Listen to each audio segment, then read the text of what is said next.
비서가 서류를 건넸습니다. 새로 채용할 경비원 명단이었죠.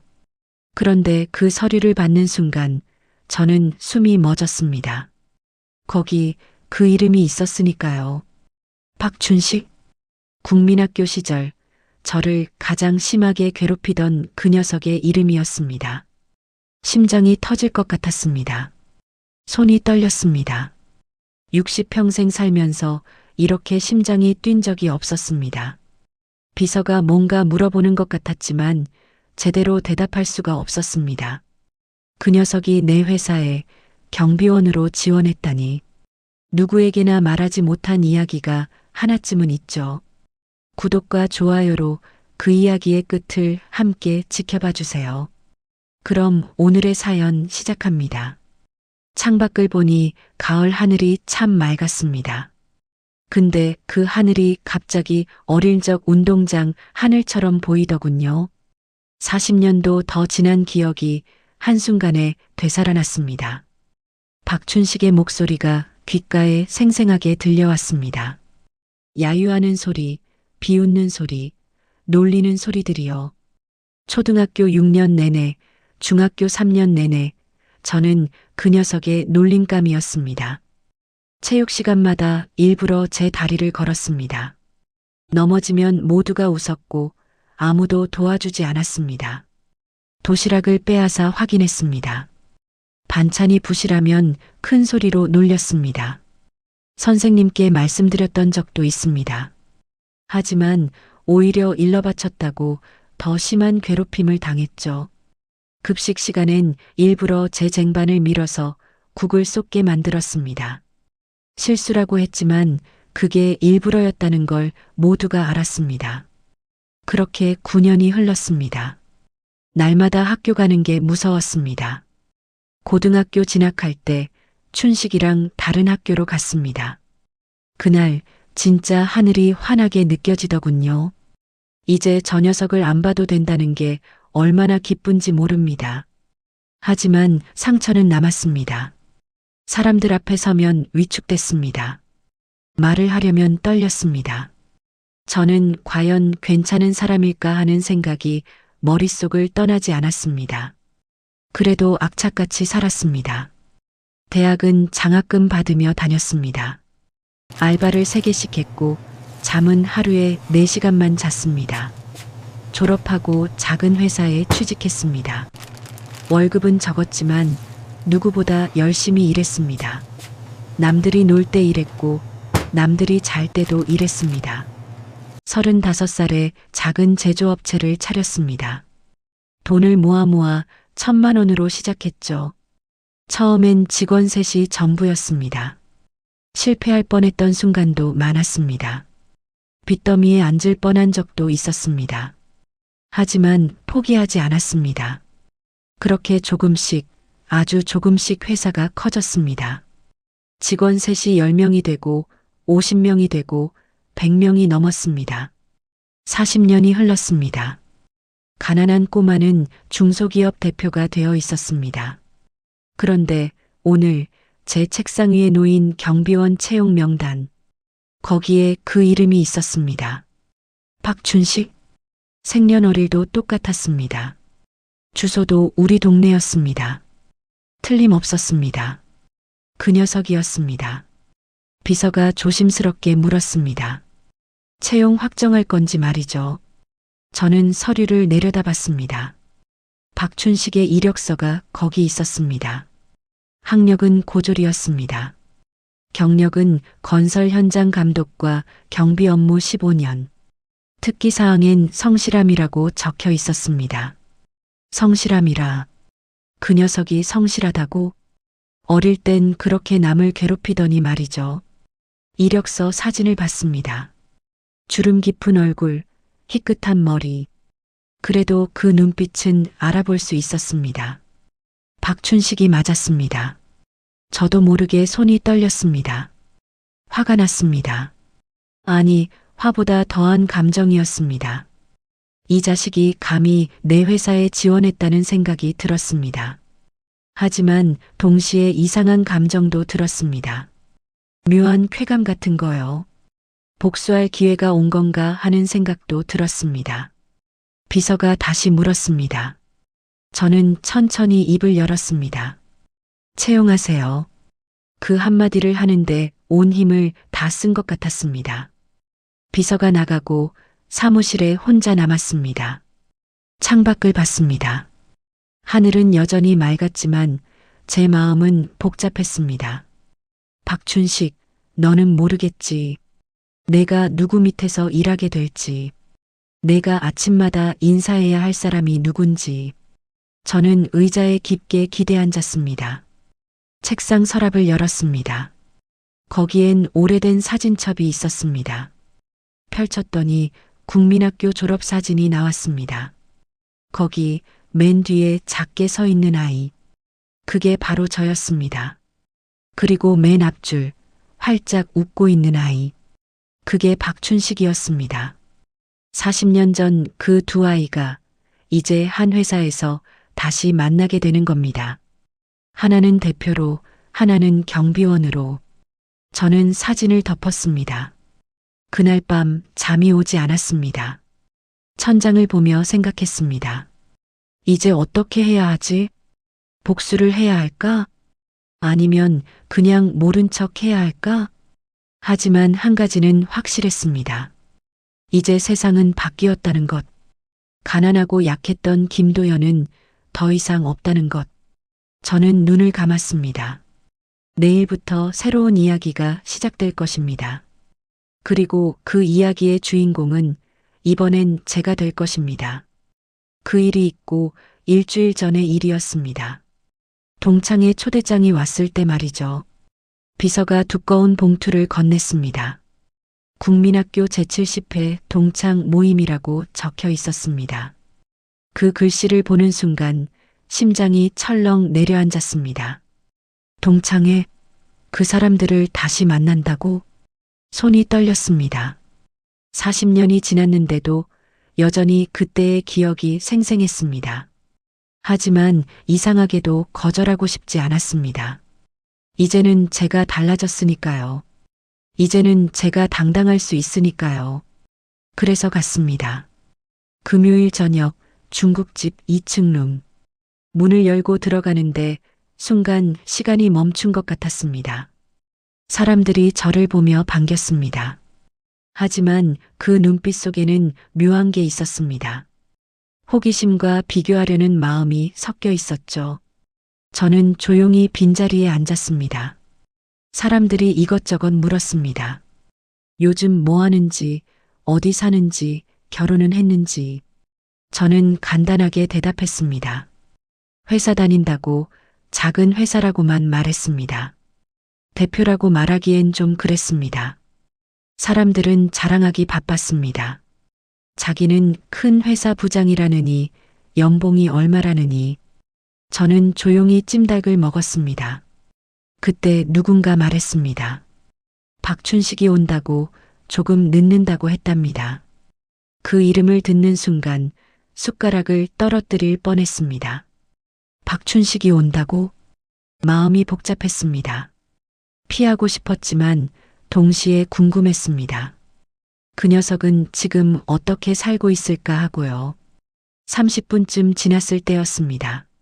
문이 벌컥 열렸습니다. 박춘식이었습니다. 40년 만에 보는 그 얼굴. 주름이 잔뜩 졌지만 그 눈빛은 똑같았습니다. 사람들이 반기며 자리를 권했습니다. 춘식이는 방을 둘러보다가 저를 봤습니다. 잠시 눈이 마주쳤습니다. 그는 저를 알아봤습니다. 대충 인사를 나눴습니다. 오랜만이라고 잘 지냈냐고. 춘식이가 자기 얘기를 시작했습니다. 지금 경비 일한다고 다음 주부터 새 회사 들어간다고 했습니다. 중소기업인데 대우가 괜찮다고 자랑했습니다. 저는 물을 마셨습니다. 목이 타들어갔습니다. 춘식이는 계속 말했습니다. 회사 이름이 뭐였더라? 아, 맞다. 대성산업이라고 했습니다. 대성산업. 그게 바로 제 회사 이름이었습니다. 저는 표정을 감췄습니다. 아무렇지 않은 척 했습니다. 춘식이는 전혀 눈치채지 못했습니다. 신이 나서 떠들었습니다. 경비직이지만 대우 좋고 나이도 생각해준다고 말했습니다. 사람들이 축하해줬습니다. 좋겠다고 고생 많았다고 했습니다. 저는 조용히 듣고만 있었습니다. 그러다 춘식이가 갑자기 저를 보며 말했습니다. 여전히 말이 없다고 예전이랑 똑같다고 했습니다. 사람들이 웃었습니다. 국민학교 때 맨날 혼자 있던 애라고 체육 시간 때 맨날 꼴찌했다고 말했습니다. 저는 미소만 지었습니다. 하지만 속으론 화가 났습니다. 40년이 지났는데도 여전히 날 놀리는구나 싶었습니다. 춘식이가 계속 옛날 얘기를 꺼냈습니다. 도시락 반찬이 김치뿐이었다고, 그래서 맨날 놀렸다고 웃으며 말했습니다. 다른 사람들도 웃었습니다. 단 한 명, 명자라는 친구만 눈치를 보며 그만하라고 했습니다. 하지만 춘식이는 신경 쓰지 않았습니다. 그냥 옛날 얘기라며 계속 떠들었습니다. 저는 참았습니다. 주먹을 쥐었다 폈다 했습니다. 조금만 참자, 이제 조금만 참자고 속으로 되뇌었습니다. 식사가 끝나갈 무렵 계산 문제가 나왔습니다. 저는 조용히 일어나 계산대로 갔습니다. 제가 계산하겠다고 말했습니다. 사람들이 고마워했습니다. 하지만 춘식이는 비웃듯 말했습니다. 복권 당첨됐냐고 웃으며 물었습니다. 저는 미소만 지었습니다. 그냥 열심히 일해서 모았다고 대답했습니다. 가방을 들고 먼저 나왔습니다. 건강하시라고 인사하고 문을 나섰습니다. 복도를 걷는데 뒤에서 춘식이의 목소리가 들렸습니다. 여전히 찌질하다고 웃으며 말하는 소리였습니다. 저는 걸음을 멈췄습니다. 주먹을 쥐었습니다. 하지만 참았습니다. 조금만 기다려, 박춘식. 다음 주 월요일, 내가 출근하는 그날, 모든 게 달라질 거야. 식당을 나왔습니다. 밤 공기가 차가웠습니다. 하지만 제 가슴속은 뜨거웠습니다. 복수는 아니었습니다. 그냥 진실을 보여주고 싶었습니다. 세상이 바뀌었다는 걸, 내가 무시했던 그 아이가 이제는 내 위에 있다는 걸. 차에 올라탔습니다. 시동을 걸었습니다. 룸백 미러로 식당을 봤습니다. 2층 창문에서 빛이 새어나왔습니다. 저 안에서 사람들은 여전히 웃고 떠들고 있겠죠. 저는 차를 출발시켰습니다. 집으로 가는 길 내내 생각했습니다. 월요일, 박춘식이 출근하는 그날, 저는 어떻게 해야 할까? 하지만 답은 이미 정해져 있었습니다. 그냥 평범하게 대하는 것. 대표로서 경비원에게. 그게 가장 강력한 메시지가 될 테니까요. 월요일 아침이 밝았습니다. 평소보다 일찍 일어났습니다. 새벽 5시였죠. 잠을 제대로 못 잤습니다. 밤새 뒤척였으니까요. 오늘 박춘식이 첫 출근하는 날이었습니다. 샤워를 하고 양복을 꺼냈습니다. 가장 좋은 정장이었습니다. 어두운 남색 슈트에 하얀 셔츠, 넥타이를 맬 때 손이 떨렸습니다. 거울을 봤습니다. 60대 남자가 서 있었습니다. 흰머리가 섞인 하지만 당당한 얼굴. 오늘 모든 걸 보여줘야 한다고 생각했습니다. 아침을 제대로 못 먹었습니다. 입맛이 없었으니까요. 커피만 한 잔 마셨습니다. 6시 30분에 집을 나섰습니다. 평소보다 1시간 빠른 시간이었죠. 차를 몰고 회사로 향했습니다. 아침 거리는 조용했습니다. 출근하는 사람들이 거의 없었습니다.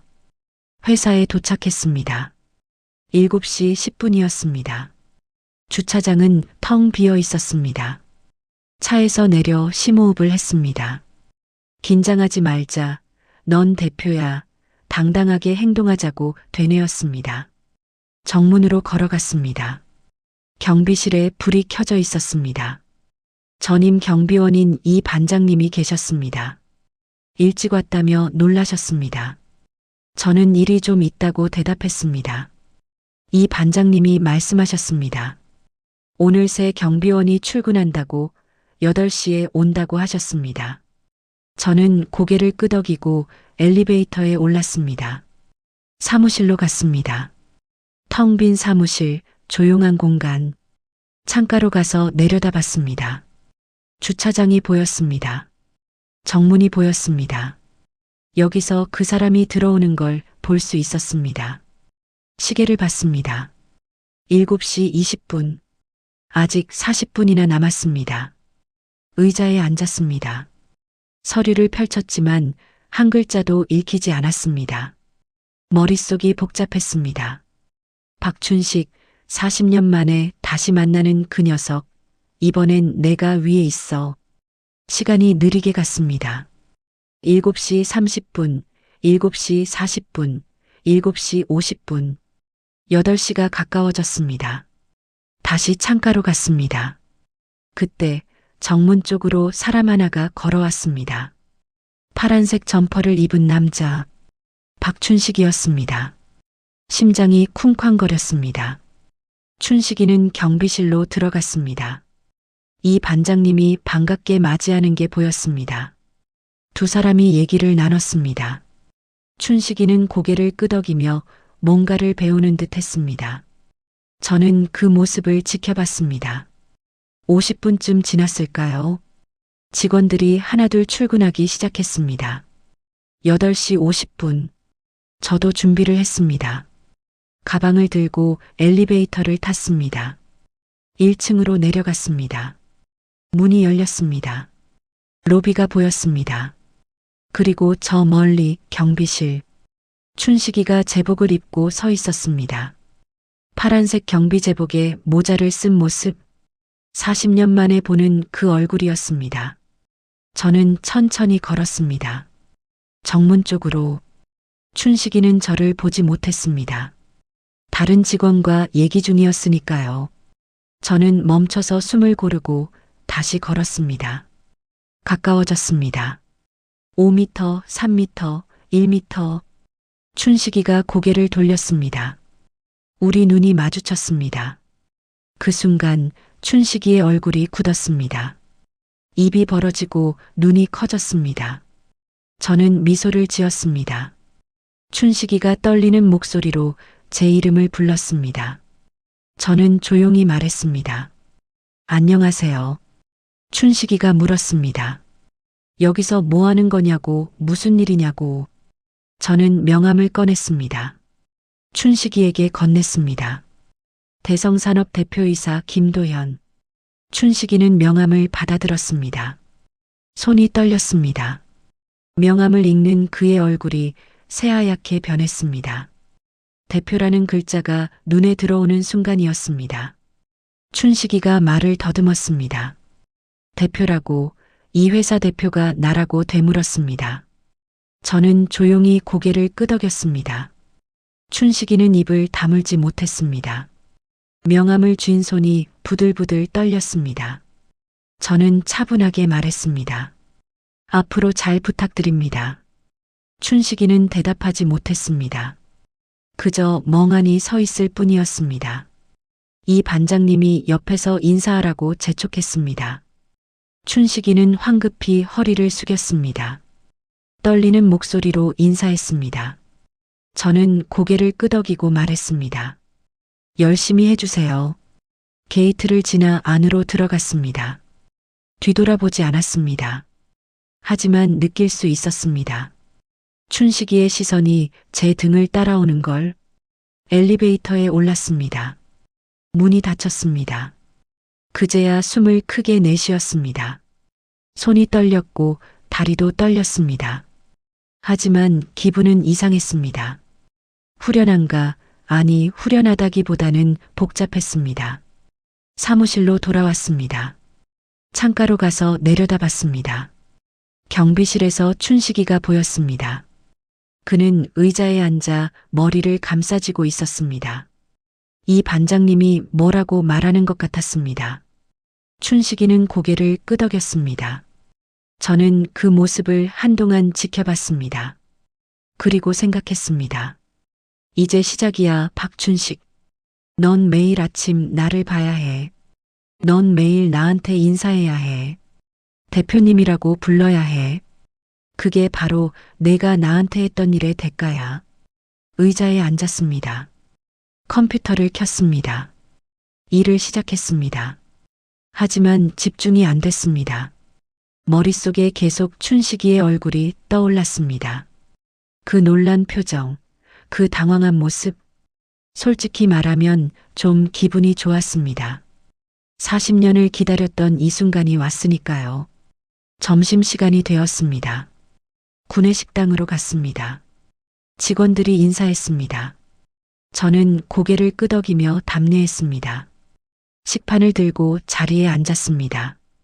혼자 앉는 자리였습니다. 조용히 밥을 먹었습니다. 그때 옆 테이블에 이 반장님이 앉았습니다. 인사를 나누고 함께 식사했습니다. 이 반장님이 말씀하셨습니다. 새로운 경비원이 대표님을 아는 것 같다고. 저는 짧게 대답했습니다. 옛날에 같은 학교 다녔다고 말했습니다. 이 반장님이 감탄했습니다. 그래서 오늘 아침에 그렇게 놀랐구나 하셨습니다. 저는 미소만 지었습니다. 식사를 마치고 사무실로 돌아왔습니다. 오후 업무를 시작했습니다. 창밖을 봤습니다. 경비실에서 춘식이가 보였습니다. 그는 정문을 지키고 있었습니다. 차가 들어올 때마다 인사했습니다. 그 모습이 묘하게 느껴졌습니다. 박춘식, 넌 지금 뭘 생각하고 있을까? 후회하고 있을까? 아니면 그냥 담담할까? 저는 모르겠습니다. 하지만 한 가지는 확실합니다. 이제 우리의 관계는 완전히 달라졌습니다. 더 이상 괴롭히는 자와 괴롭힘 당하는 자가 아닙니다. 이제는 대표와 직원입니다. 그리고 그게 전부입니다. 지났습니다. 매일 아침 저는 춘식이를 마주쳤습니다. 처음 이틀은 정말 어색했습니다. 춘식이는 저를 제대로 쳐다보지도 못했습니다. 매일 아침 고개를 푹 숙이고 작은 목소리로 인사했습니다. 저는 짧게 대답했습니다. 수고하라고. 그게 전부였습니다. 하지만 사흘째부터 뭔가 달라졌습니다. 춘식이가 조금씩 눈을 마주치기 시작했습니다. 목소리도 조금 커졌습니다. 저도 조금 더 친절하게 대답했습니다. 일주일이 지나자 이상한 일이 벌어졌습니다. 춘식이가 달라진 겁니다. 아침마다 경비실을 깨끗하게 청소했습니다. 정문 앞 낙엽도 말끔히 쓸었습니다. 직원들한테도 친절했습니다. 환한 목소리로 인사하고 좋은 하루 보내라고 말했습니다. 이 반장님이 칭찬했습니다. 일을 정말 잘한다고 말씀하셨습니다. 저는 그 모습을 지켜봤습니다. 솔직히 의아했습니다. 저 사람이 정말 그 박춘식이 맞나 싶었습니다. 어릴 땐 그렇게 건방졌는데 말이죠. 2주째 금요일이었습니다. 비가 왔습니다. 아침부터 억수같이 쏟아졌습니다. 저는 우산을 쓰고 회사에 들어갔습니다. 정문 앞에서 춘식이가 서 있었습니다. 비를 맞으며 차량을 안내하고 있었습니다. 제복이 흠뻑 젖어 있었습니다. 저는 멈춰 섰습니다. 우산 안 쓰냐고 물었습니다. 춘식이가 깜짝 놀라 돌아봤습니다. 괜찮다고 대답했습니다. 경비실에 우산 있지 않냐고 물었습니다. 있긴 한데 차 안내하느라 못 썼다고 했습니다. 저는 말했습니다. 가져다 쓰라고. 감기 걸린다고 했습니다. 춘식이의 눈빛이 흔들렸습니다. 감사하다고 작게 말했습니다. 저는 안으로 들어갔습니다. 엘리베이터에서 뒤를 돌아봤습니다. 춘식이가 경비실로 들어가는 게 보였습니다. 우산을 가져와서 썼습니다. 그리고 다시 차량을 안내했습니다. 왜 그랬을까요? 왜 제가 춘식이한테 우산 쓰라고 했을까요? 복수하려고 했던 게 아니었나요? 하지만 그 순간 저도 모르게 그런 말이 나왔습니다. 3주째였습니다. 월요일 아침이었습니다. 저는 평소처럼 출근했습니다. 춘식이가 정문에서 인사했습니다. 그런데 뭔가 이상했습니다. 춘식이의 목소리가 떨렸습니다. 눈도 빨갛게 충혈되어 있었습니다. 저는 물었습니다. 어디 아프냐고. 춘식이는 아니라고 대답했습니다. 하지만 얼굴이 안 좋아 보였습니다. 그냥 지나쳤습니다. 하지만 마음이 신경 쓰였습니다. 점심때 이 반장님한테 물었습니다. 춘식이가 어디 아픈 것 같다고 말했습니다. 이 반장님이 말씀하셨습니다. 어제 가족 일로 좀 힘든 일이 있었다고. 자세히는 모르지만 아들 문제로 그렇다고 하셨습니다. 저는 더 묻지 않았습니다. 하지만 오후 내내 신경이 쓰였습니다. 퇴근 시간이 되었습니다.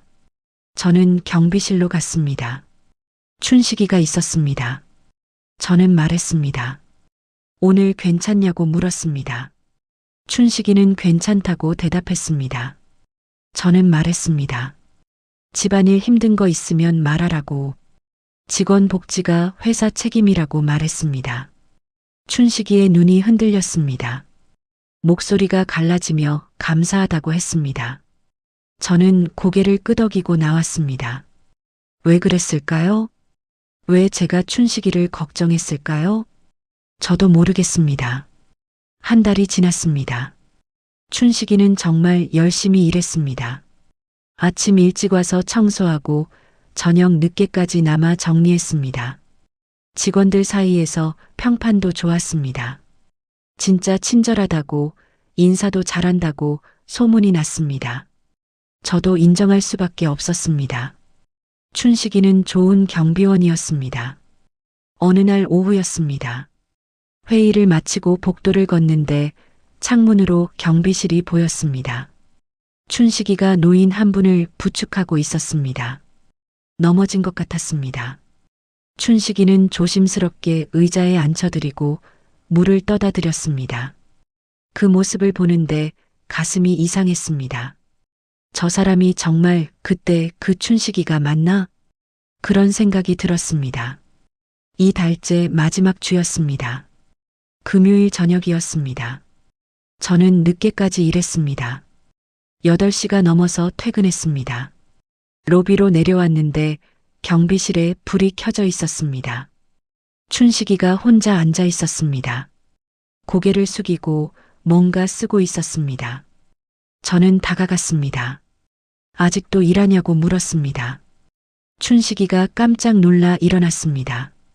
야간 근무라고 대답했습니다. 저는 그가 쓰던 걸 봤습니다. 일지였습니다. 오늘도 무사히 근무를 마쳤다고 적혀 있었습니다. 직원들이 모두 안전하게 퇴근했다고 썼습니다. 마지막 문장이 눈에 들어왔습니다. 감사하다고 적혀 있었습니다. 저는 말했습니다. 일지 쓰는구나. 열심히 한다고 말했습니다. 춘식이가 조심스럽게 입을 열었습니다. 말씀드려도 되냐고 물었습니다. 저는 말하라고 했습니다. 춘식이는 잠시 망설이다 말했습니다. 정말 감사합니다. 저 같은 사람을 채용해 주셔서요. 저는 아무 말도 하지 않았습니다. 춘식이가 계속 말했습니다. 나이도 많고 학력도 없는 자기에게 기회를 줘서 감사하다고 했습니다. 그의 목소리가 떨렸습니다. 저는 잠시 생각했습니다.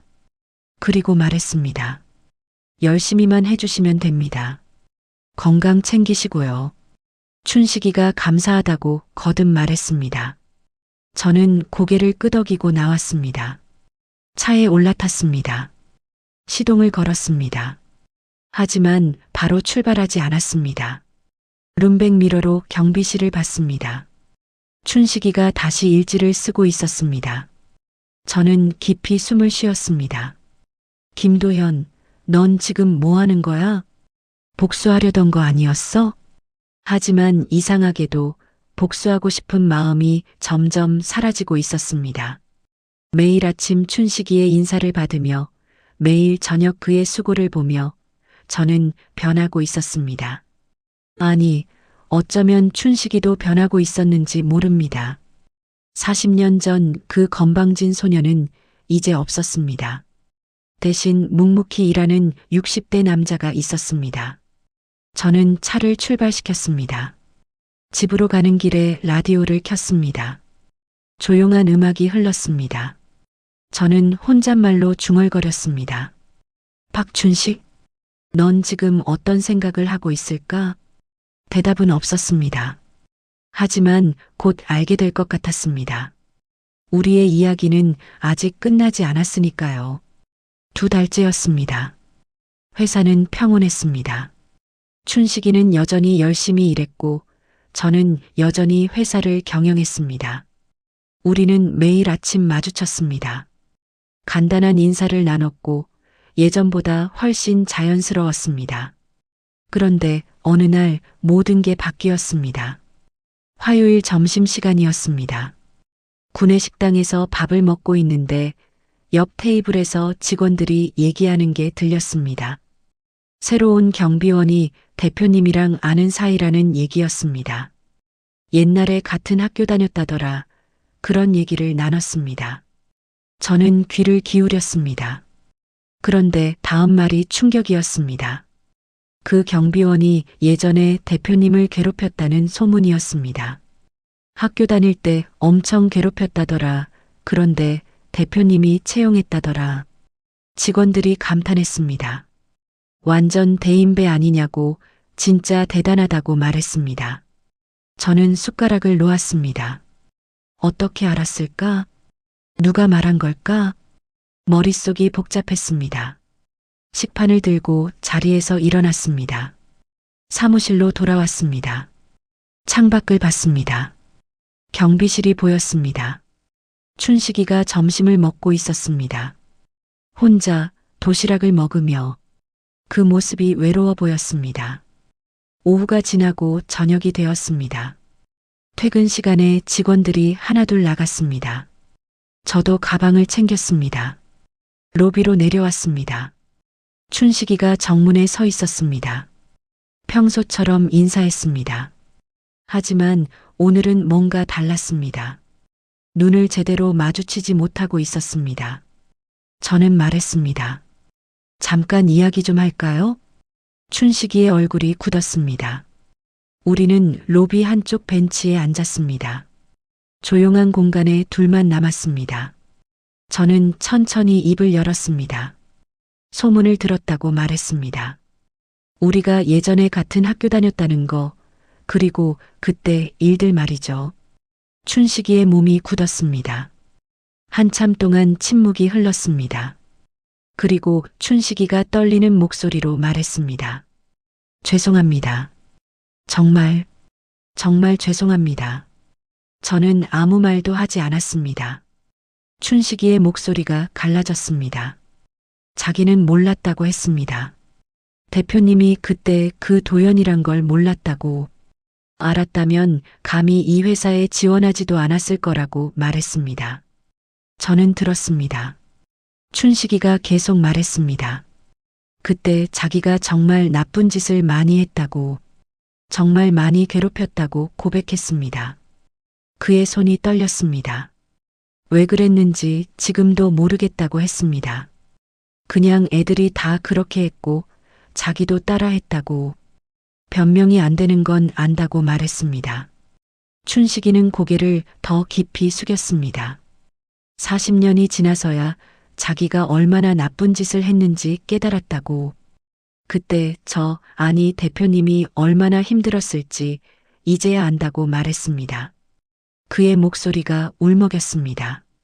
평생 그 죄를 안고 살았다고 했습니다. 밤마다 그때 생각이 났다고, 왜 그랬을까, 왜 그렇게 못되게 굴었을까 후회했다고 말했습니다. 춘식이가 얼굴을 감쌌습니다.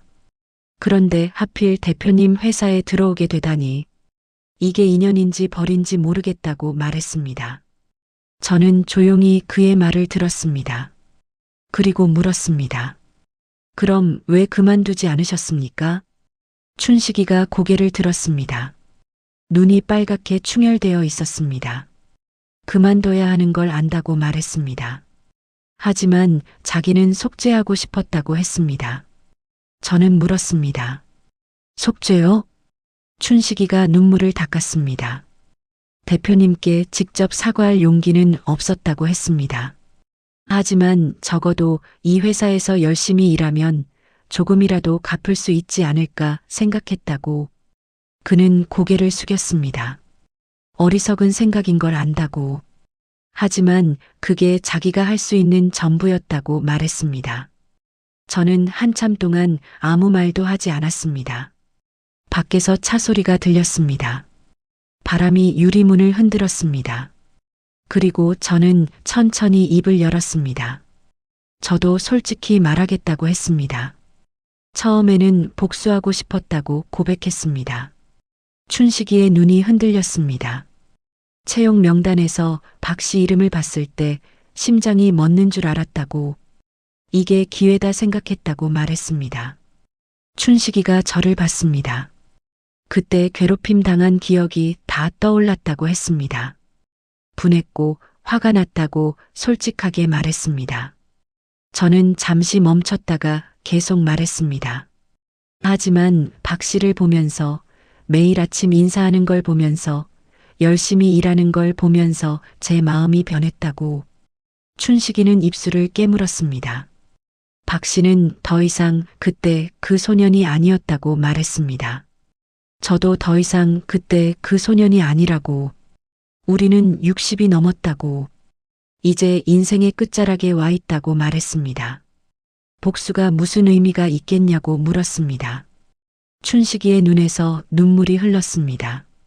저는 말했습니다. 이제 그만 잊읍시다. 그때 일들, 이제 다 잊읍시다. 춘식이가 고개를 들었습니다. 우리는 이제 새로운 관계라고 말했습니다. 대표와 직원, 그것만으로 충분하다고 했습니다. 춘식이는 고개를 숙이며 목이 메었습니다. 감사하다고, 정말 감사하다고 되뇌었습니다. 그는 울었습니다. 60이 넘은 남자가 경비실 벤치에서 소리 없이 울었습니다. 저도 눈시울이 뜨거워졌습니다. 40년 동안 쌓인 감정이 녹아내리는 것 같았습니다. 한참 후 춘식이가 눈물을 닦았습니다. 앞으로 더 열심히 하겠다고 말했습니다. 이 회사를 위해, 대표님을 위해 열심히 일하겠다고 했습니다. 저는 말했습니다. 열심히 하시되 건강 챙기세요. 우리는 일어났습니다. 춘식이가 깊이 허리를 숙였습니다. 저는 밖으로 나왔습니다. 차에 올라탔습니다. 엔진을 걸었지만 한동안 출발하지 않았습니다. 룸백 미러로 경비실을 봤습니다. 춘식이가 여전히 그 자리에 서서 저를 바라보고 있었습니다. 저는 창문을 내리고 손을 흔들었습니다. 춘식이도 손을 흔들었습니다. 그리고 깊이 고개를 숙였습니다. 저는 차를 출발시켰습니다. 집으로 가는 길 가슴이 후련했습니다. 40년 동안 품고 있던 무게가 사라진 것 같았습니다. 복수? 그런 건 필요 없었습니다. 용서? 그것도 거창한 말이었습니다. 우리는 그냥 서로를 놓아준 것뿐이었습니다. 과거를 놓아주고 새로운 현재를 받아들인 것뿐이었습니다. 집에 도착했습니다. 거실 소파에 앉아 커피를 마시며 창밖을 봤습니다. 달이 밝았습니다. 저는 혼잣말로 중얼거렸습니다. 박춘식, 이제 우리 편하게 지내자. 그 말이 바람에 실려 어딘가로 날아갔습니다. 그리고 그날 밤 저는 오랜만에 편히 잠들었습니다. 그 대화 이후 모든 게 달라졌습니다. 춘식이의 인사가 달라졌습니다. 예전처럼 겁먹은 목소리가 아니었습니다. 진심이 담긴 밝은 목소리였습니다. 저도 달라졌습니다. 예전처럼 짧게 끝내지 않았습니다. 조금 더 따뜻하게 대답했습니다. 일주일 후 금요일 저녁이었습니다. 퇴근하다가 경비실에 들렀습니다. 주말 잘 보내라고 인사했습니다. 춘식이도 밝게 대답했습니다. 그리고 저는 덧붙였습니다. 가족분들과 좋은 시간 보내라고 말했습니다. 춘식이의 눈이 흔들렸습니다. 목소리가 약간 떨리며 감사하다고 했습니다. 저는 미소를 지으며 나왔습니다. 2주 후 월요일 아침이었습니다. 출근하는데 경비실에서 맛있는 냄새가 났습니다. 고개를 돌려보니 춘식이가 무언가를 먹고 있었습니다. 와이프가 싸준 김밥이라고 했습니다. 저는 한 줄 권유받았습니다. 춘식이가 정성스럽게 김밥을 싸서 건넸습니다. 저는 받아서 한 입 베어 물었습니다. 맛있다고 말했습니다. 춘식이가 활짝 웃었습니다. 와이프가 요리를 잘한다고 자랑했습니다. 40년 만에 보는 그의 진짜 웃음이었습니다. 저도 웃었습니다. 사모님께 감사하다고 전해달라고 했습니다.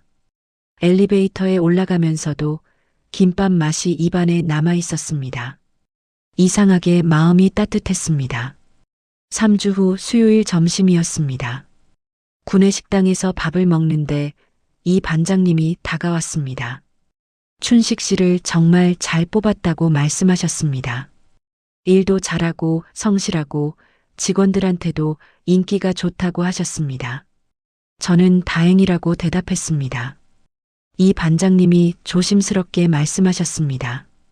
춘식 씨가 대표님을 은인이라고 한다더라.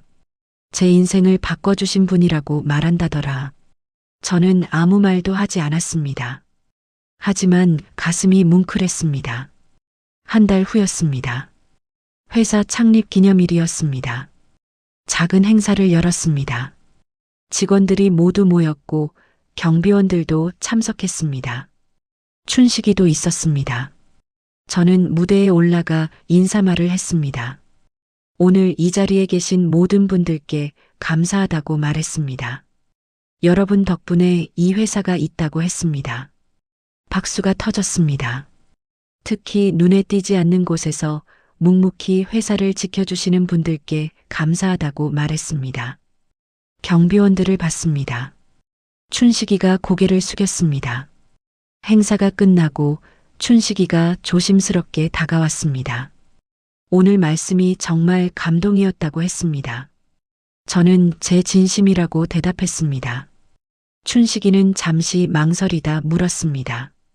대표님은 자기를 정말 용서한 거냐고. 저는 그를 똑바로 봤습니다. 그리고 천천히 말했습니다.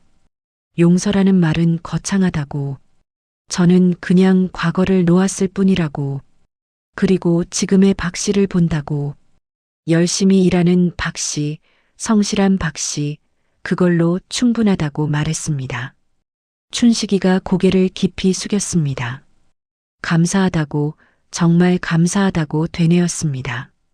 그날 저녁 사무실에서 창밖을 봤습니다. 경비실에 불이 켜져 있었습니다. 춘식이가 근무 중이었습니다. 정문을 지키며 차들을 안내하고 있었습니다. 성실하게, 묵묵하게. 저는 미소를 지었습니다. 박춘식, 넌 변했어. 아니, 어쩌면 원래 이런 사람이었을지도 몰라. 다만 젊은 날엔 그걸 몰랐을 뿐. 저도 변했습니다. 예전 같았으면 절대 용서하지 못했을 겁니다. 평생 원한을 품고 살았을 겁니다. 하지만 지금은 달랐습니다. 60이 넘으니 알겠더군요. 인생은 너무 짧고 미움은 너무 무겁다는 걸. 차라리 놓아주는 게 낫다는 걸. 그게 나를 위한 길이라는 걸. 다음 날 토요일 아침이었습니다. 회사에 잠깐 들렀습니다. 주말인데도 춘식이가 근무 중이었습니다. 주말에도 나왔다며 놀라워했습니다. 저는 서류 좀 챙기러 왔다고 대답했습니다. 저는 경비실에 들어갔습니다. 커피 한잔 하자고 말했습니다. 춘식이가 놀라워했습니다. 대표님이 직접 커피를 사겠다고 하니까요. 저는 자판기에서 커피 2잔을 뽑았습니다. 춘식이에게 하나 건넸습니다. 우리는 나란히 앉아 커피를 마셨습니다. 침묵이 흘렀습니다. 하지만 불편한 침묵이 아니었습니다. 편안한, 따뜻한 침묵이었습니다. 한참 후 춘식이가 조심스럽게 말했습니다. 행복하다고 했습니다. 이 나이에 이렇게 좋은 직장을 얻고 대표님 같은 분을 만나서 정말 행복하다고 말했습니다. 그의 목소리에는 진심이 담겨 있었습니다. 저도 솔직하게 말했습니다. 저도 박 씨를 만나서 어떤 의미로는 다행이라고, 과거를 정리할 수 있었으니까요. 춘식이는 고개를 끄덕였습니다. 우리는 더 이상 말하지 않았습니다. 그냥 조용히 커피를 마셨습니다. 창밖으로 햇살이 들어왔습니다. 따뜻한 가을 햇살이었습니다. 그 햇살 속에서 두 노인은 나란히 앉아 있었습니다. 40년 전엔 상상도 못할 일이었습니다. 하지만 지금은 자연스러웠습니다. 시간이 모든 걸 바꿨습니다. 아니, 우리가 바뀐 겁니다. 그리고 그게 더 중요한 것 같았습니다. 6개월이 지났습니다. 겨울이 왔습니다. 회사 앞에 눈이 내렸습니다. 아침 일찍 출근했는데 정문 앞이 깨끗하게 치워져 있었습니다. 춘식이가 새벽부터 눈을 치운 것 같았습니다. 경비실로 갔습니다. 새벽부터 고생했다고 말했습니다. 춘식이가 웃으며 대답했습니다. 이 정도야 뭐냐고 땀을 뻘뻘 흘리면서 말했습니다. 저는 사무실로 올라가 비서실에 있는 핫팩을 챙겨왔습니다. 다시 경비실로 가서 건넸습니다. 추우니까 이거 쓰라고 말했습니다. 춘식이의 눈이 촉촉해졌습니다. 감사하다고 작게 말했습니다. 일주일 후였습니다. 춘식이가 감기에 걸렸습니다. 코를 훌쩍이며 근무하고 있었습니다. 병원 가봤냐고 물었지만 괜찮다고 했습니다. 저는 비서에게 연락했습니다. 근처 약국에서 종합감기약을 사다 달라고 했습니다. 30분 후 비서가 약을 가져왔습니다. 저는 직접 경비실로 가져갔습니다. 이거 드시라고, 꼭 드시라고 말했습니다. 춘식이의 손이 떨렸습니다. 감사하다고 거듭 말했습니다. 그날 저녁 춘식이한테서 문자가 왔습니다. 덕분에 많이 나았다고, 정말 감사하다고 적혀 있었습니다. 저는 답장했습니다. 건강 챙기라고, 우리 회사엔 박 씨가 필요하다고 썼습니다. 며칠 후 토요일 오후였습니다. 회사에 잠깐 들렀습니다. 경비실에서 춘식이가 혼자 점심을 먹고 있었습니다. 김밥과 물, 그게 전부였습니다. 주말 근무 식사가 그게 다냐고 물었습니다. 간단하게 먹는다고 대답했습니다. 그래선 안 된다고 말했습니다. 저는 휴대폰을 꺼내 근처 중국집에 전화했습니다. 짜장면 2를 주문했습니다. 혼자 먹긴 싫으니까 같이 먹자고 말했습니다. 30분 후 짜장면이 배달됐습니다. 우리는 경비실에서 나란히 앉아 먹었습니다. 맛있었습니다. 아니, 맛이 문제가 아니었습니다. 함께 먹으니 맛있었습니다. 춘식이가 조심스럽게 말을 꺼냈습니다. 사실 말씀드릴 게 있다고 했습니다. 자기 아들이 대학을 못 갔다고 말했습니다. 집안 형편이 안 좋아서 등록금을 마련할 수가 없었다고. 그래서 지금 공장에서 일한다고 했습니다. 하지만 그 애는 똑똑하다고, 공부를 정말 잘했다고 말했습니다. 춘식이의 목소리가 낮아졌습니다. 자기가 능력이 없어서 그 애한테 미안하다고 했습니다. 춘식이의 눈이 붉어졌습니다. 저는 들었습니다. 그리고 생각했습니다. 며칠 후였습니다. 인사팀장을 불렀습니다. 우리 회사 장학금 제도가 있냐고 물었습니다. 있다고 대답했습니다. 직원 자녀도 해당되냐고 물었습니다. 당연히 해당된다고 했습니다. 단 성적과 가정 형편을 본다고 말했습니다.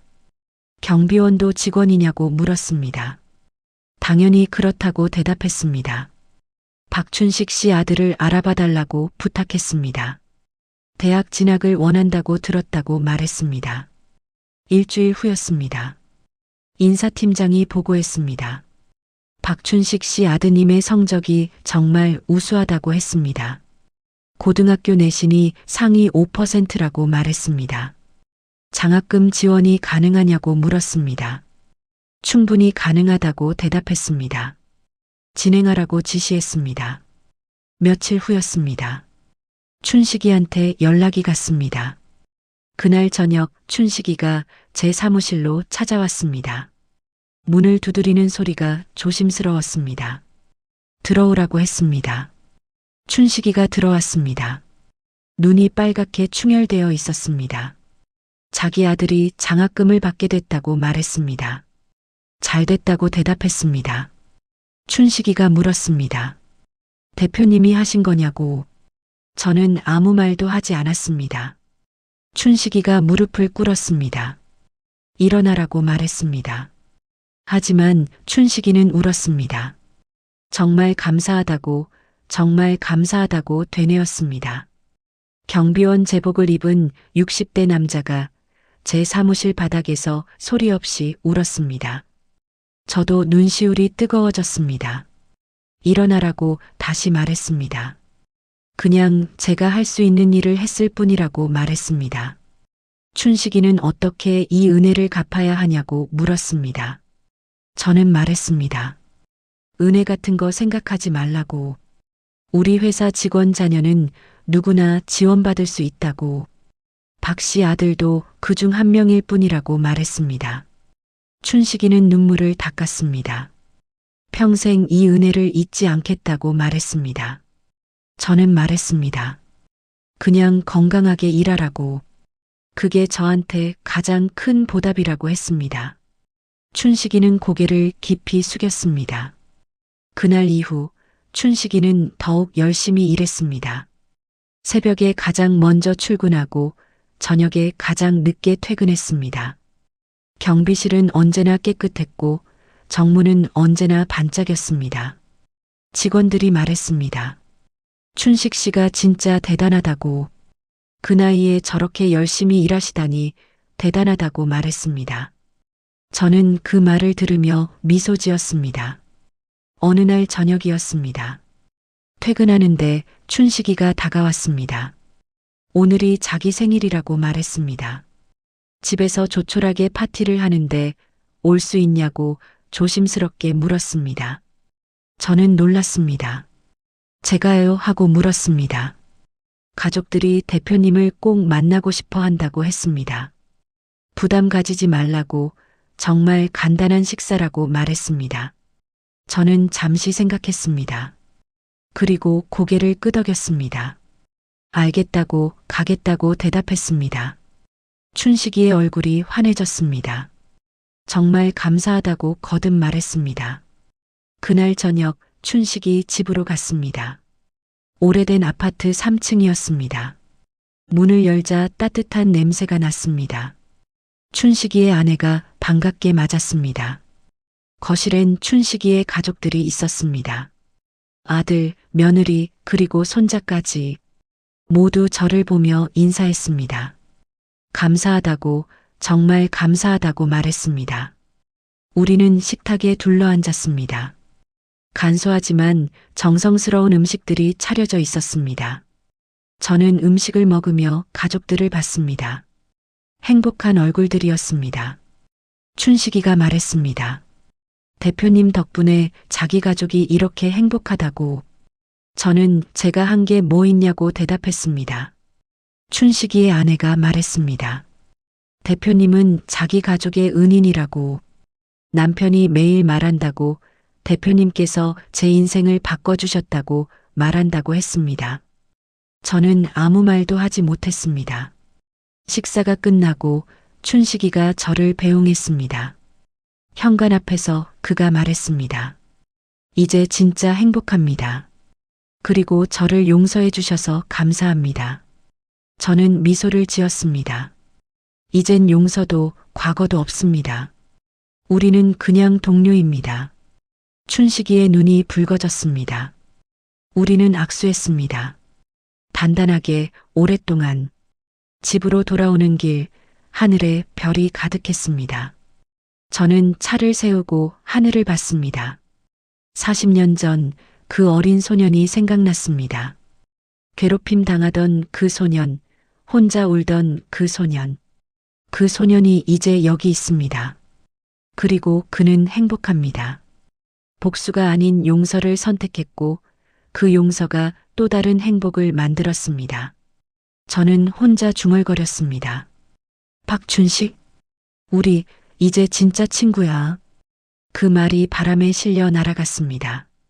별들에게 전해지길 바라며 인생의 진짜 승리는 복수가 아니라 용서입니다. 그리고 그 용서는 상대를 위한 게 아니라 나를 위한 것입니다. 이 영상을 보시는 모든 시니어 여러분, 과거의 상처를 안고 계신가요? 지금이라도 놓아주세요. 그게 당신을 자유롭게 합니다.